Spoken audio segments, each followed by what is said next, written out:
अब्बू जान, उर्दू की टीचर ने हमें गाय पर कहानी लिखने के लिए कहा है। मैं सोच रहा हूँ क्या लिखूं।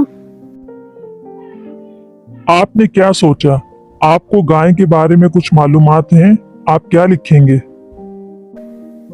जी अब्बू जान, उर्दू की टीचर ने हमें गाय के बारे में मालूमात दी हैं। मैं आपको बताता हूँ। गाय एक पालतू जानवर है। गाय घास खाती है।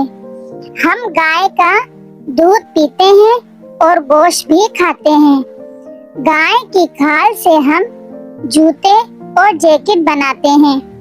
बकरा ईद के मौके पर मुसलमान गाय की कुर्बानी भी करते हैं।